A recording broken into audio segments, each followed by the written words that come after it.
Welcome back. Geometry again, Monday morning. We're going to score investigation 8 and lesson 80, and then we will stop with that. So we're not doing any lessons today, and you can stop cheering already. We're going to just finish scoring. Wednesday, hopefully we'll look at the test you just took and look at the tests coming up. So that is for Wednesday. We won't do any lessons today. Just the scoring. And I'm going to pick up a couple questions, actually some questions from lesson 78 that Courtney had. So starting with that one, that was 19 on 78. It's page 514. The question is that Rissa is making a cone, including the base, out of paper. She wants the height of the cone to be 12 and the radius to be 5. So this is what she wants. A cone, this 5 and this 12. And then the question is, how much paper does she need? So that means lateral surface area and the area of the base. That formula is, for total surface area, is the lateral, which is what I said, the lateral surface area and the area of the base. Now, what is missing? You need something. If you know that this is 5 and you know this is 12, you need to know the slant height, which is this one right here. So it's actually just a right triangle, because here's the radius of 5 and here's the height of 12. You need to know this. A squared plus b squared equals c squared. 144 plus 25 is 169, which is 13 squared. So the slant height is 13. And you need to know that going back to the formulas in lesson 77, where, so the formula for the lateral surface area, if I can find it here, lesson 77, that is, again, the total surface area is the lateral plus the base. So we need to find this lateral and use the lateral surface area of a cone, which is on page 506, pi times radius times slant height. Pi times radius times slant height. So you can do that. I'll let you do that. Lateral surface area is pi times radius times slant height. That's supposed to be an L, an italics L. And then the area of the base. Well, the area of the base is simply pi times radius squared, because that's a circle, it's a cone. Pi times radius squared. Pi times radius squared, radius is 5. So 25 times pi is the bottom.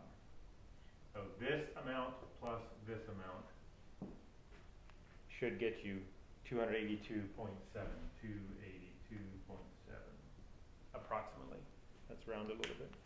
All right, keep going to 24. 24 is the one that Lexi had a question on, and the score key, answer key says 540 bricks, which is correct if you do not take out that semicircular hole or gap, whatever, and yes, you should.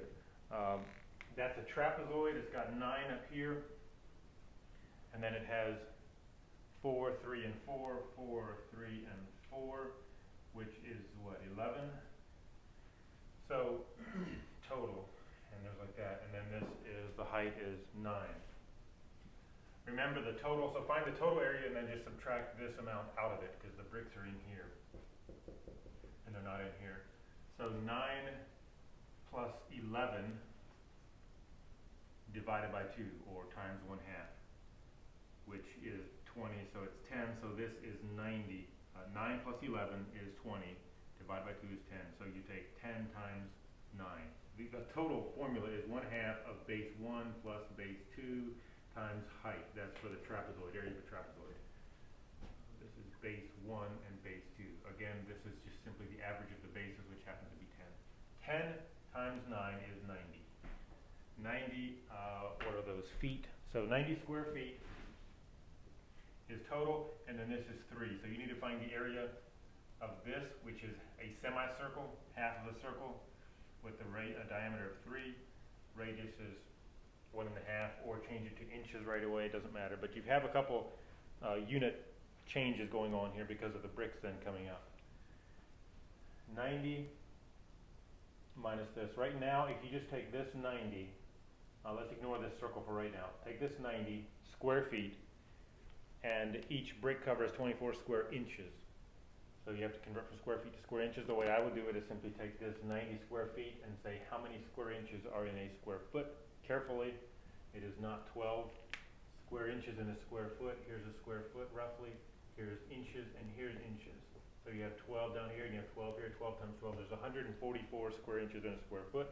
So 90 times 144 is 12,960 square inches in this whole thing, and divide that by 24 to see how many bricks, and divided by 24 is 540. So that's the whole thing. Now, I would definitely say yes, you need to subtract this out of it. So if you got 540, that's okay. That's actually what the answer key says. But better would be to subtract this. Now, the way I would do this, since we're in square inches here, and we already have this in bricks, we have 540 the whole thing. Let's just see how many bricks do I need to take away from here. So 3 foot is 36 inches. Do it up here. Where will I do it? Up here. 36 inches, the whole thing. So 18 inches is here. Radius of 18, pi times radius squared. So 18 squared times pi equals divided by 2, because you're only doing half of a circle. You only care about this amount up here. That is 508.93 square inches. Because I already converted the inches here, 36 and 18. My units are in inches. So 508.93 square inches.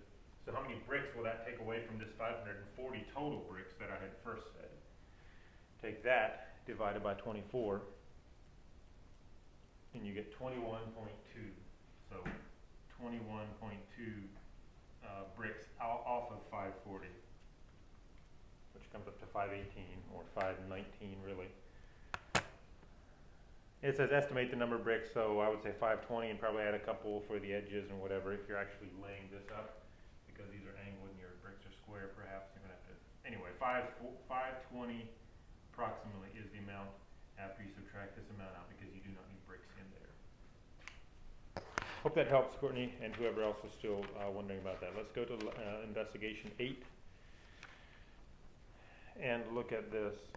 These are just a little bit of like drawing really, and you're supposed to sketch it, and that means you got to copy it out of the book or whatever. Using the right triangle given here, sketch the result of rotating the figure 90 degrees counterclockwise about the point A. Now, if you look carefully, it appears like it is not a 45, 45, 90 triangle. So, looks like the horizontal is a little bit longer than the vertical. And I might exaggerate it here, but it's something like that. This is a little bit longer than this one. This is point A, and it's saying 90 degrees counterclockwise about point A. So take this and just turn it, and this leg here comes out here, and it's like that. Now, it doesn't necessarily say to keep the original, so I'm okay if your new one looks like this. The score key for some reason has both of them, but your new one will look like this. If you leave the original, it would look like that. Now it does say, continue to rotate the triangle 90 degrees until it coincides with itself, sketching the result of each rotation. And then it says, what's the order of rotational symmetry of the final figure, which makes it seem like it is asking for this. So each time you rotate it, now you rotate this again and sketch the result, which now this is your short leg right here. The short leg comes down here, and the long leg is out here. And then again, you rotate it one more time, the short leg is here, and the long leg goes up here. So that's your actual final figure, roughly. Each time it's got a short leg and a long leg, and then it's rotated here, and this. This is what I'm saying you should have as the final figure. It's not totally clear in the book, so if you didn't do that, that's okay. But that is what they're looking for, because it says, sketching the result, what is the order of rotational symmetry in the final figure? Well, if you didn't keep adding them to itself, then you would just have this triangle here once you're done, or back to the beginning, which doesn't really give you good answers for the questions that they're asking. So the questions themselves make it seem like this is what you should do. The order of rotational symmetry in the final figure is 4. If you now rotate this final figure, it will, each time this will go here, this will go here, it'll catch itself, it'll coincide with itself 4 times. Does it have lines of symmetry? No. You try to flip it this way, then this long one will go out here on top, which it's not, it's down here. If you try to flip it this way, same thing, it doesn't work, it only has rotational symmetry. All right, now return to the initial figure. So again, that was this one.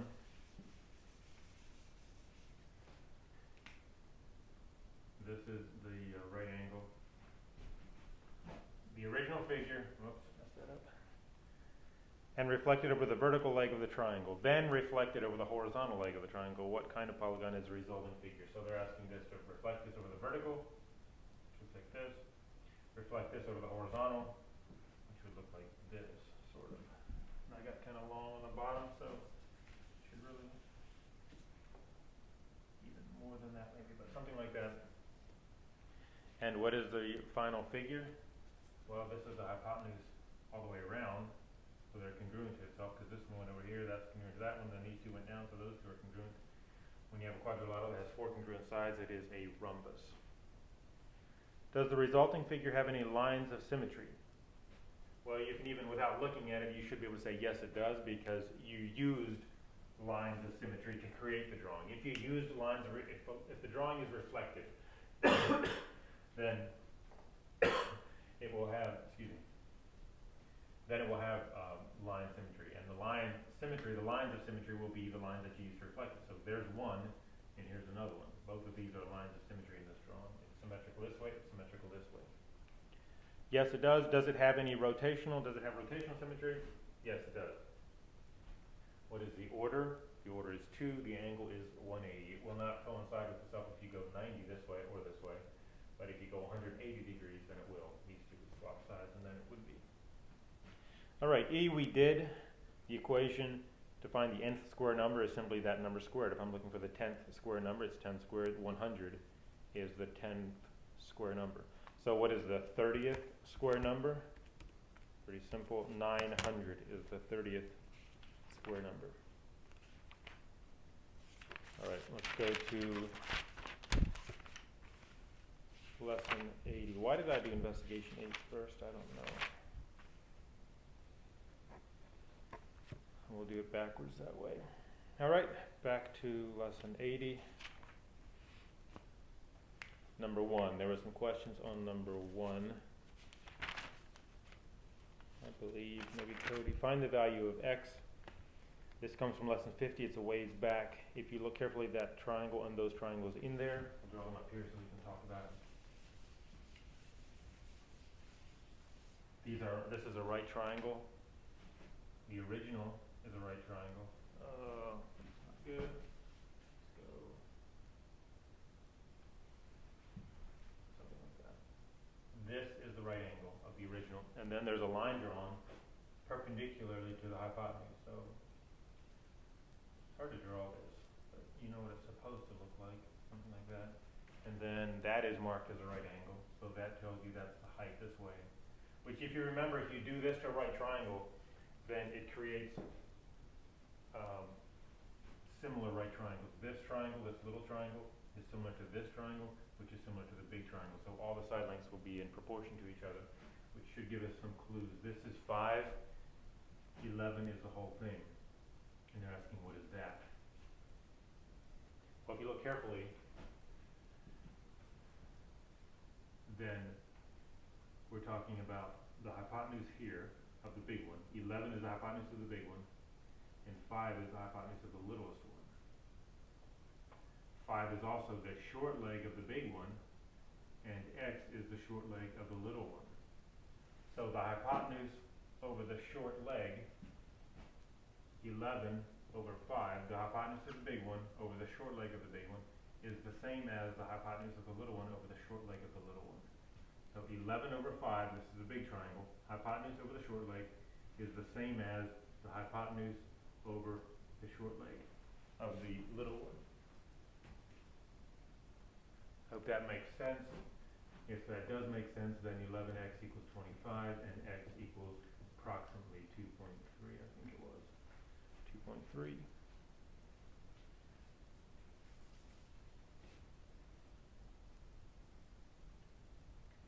So this is approximately 2.3. Again, it's just proportions and being able to look at this drawing and see 3 different triangles and then which parts of each triangle. Hypotenuse of the big triangle right here is 11. Hypotenuse of the littlest triangle is 5. The short leg of the biggest triangle is 5. And the short leg of the littlest triangle is x, whatever it is. So the proportions, hypotenuse to the short leg is the same as the hypotenuse of the short leg. Number 2, find the approximate surface area of a sphere with a radius of 25 inches to the nearest tenth. Nearest tenth, approximately 7,854.0. And you do need to put the 0.0 in there because it's asking for the nearest tenth. If you don't have the 0.0, then you don't know if it's accurate to the 10th decimal place. 7,854.0 square inches for number 2. Number 5, find the measure of an angle formed by two tangents that face to the circle if they intercept an arc that measures 238.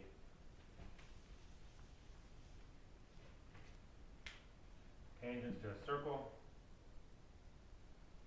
they intercept an arc that measures 238 right here, and it's asking what is that angle measure. Well, this comes from lesson 79. If you look at that lesson, it tells you that if you can find this measure and subtract this amount off of it and divide it by 2, that will be this. Well, what is this? Whatever it is, it's the remainder of, after you take 232 off of 360. So 360 minus 238, that doesn't look right. Yeah, it is. So 238 is what? 360 minus 238 is 122, and probably I should have this one over here. It doesn't really matter. Intercept an arc, it doesn't say which one it is, but just by scale, this one's going to have to be the bigger one over here. So we'll do it this way. This is 238. What is this? It doesn't matter which one. You know that this line is going to intercept this triangle and divide it into two arcs. One is a smaller and one is a bigger. So we'll do that. 360 minus 238 equals 122. 122 is this amount. Don't take 122 divided by 2, but that's that amount. Now you have to subtract this from this and see what the difference of those two is. 238 minus 122 equals, so 238 minus 122 equals 116, and 116 divided by 2 equals 58. So this angle measures 58 degrees. That's the answer for number 5. Number 8, find the approximate surface area and the volume of a hemisphere with a diameter that is 23 yards long. So surface area and volume, and that's talking about this hemisphere, my half basketball that I do not have with me. So you find the whole thing divided by 2. The surface area is going to be 1246.43. And now it says approximate, so if you put 1246, 1,246 for the surface area. You get half of the ball, then add in the circle. Don't forget to add in that half circle. I can't really draw a hemisphere. It'll look like that. You look at half of this, and then you also have to add this back in. And then volume is simply the volume of the whole thing divided by 2. 3,184 or 85. 3,185.3. Now, it may depend if you use pi 3.14, if you use the button or whatever. But somewhere close, if you have something close to 3,185.3 cubic yards. Volume is cubic yards, surface area is square yards. All right, number 10. Line segment MN has endpoints as given. Graph the line segment, then rotate it 270 degrees counterclockwise about the origin. List the endpoints of its image, M prime, N prime. So you're taking a line and rotating it. And the endpoints, the image, which one are we at? The endpoints of that image should be M prime is 3 and 3, and N prime is -1 and -4.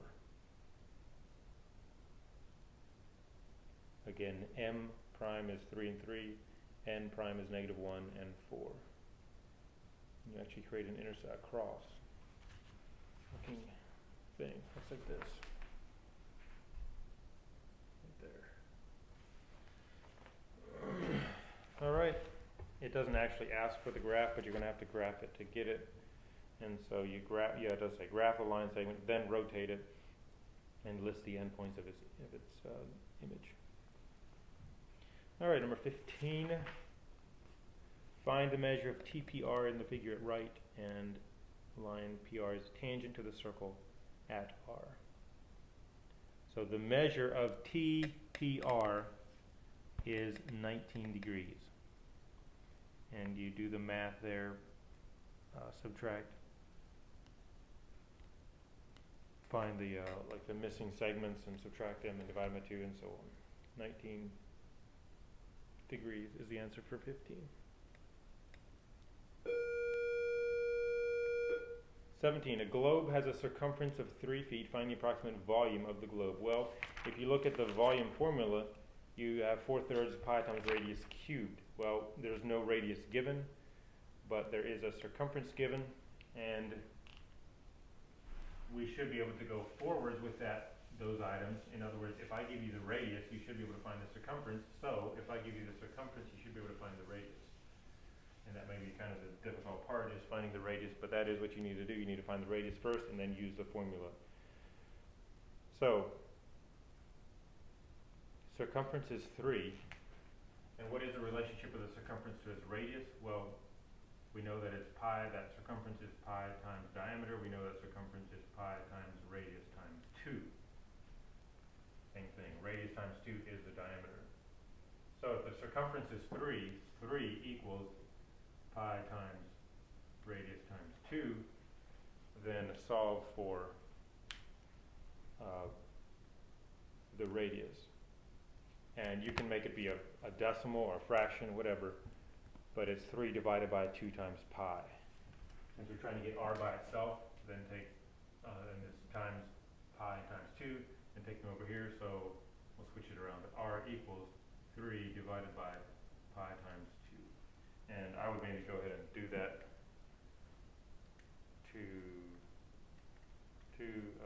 come on, 3 divided by 2 equals, is that right?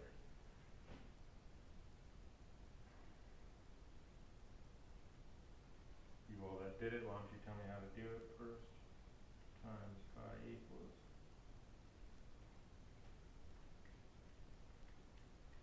yeah, approximately 4.47, something like that.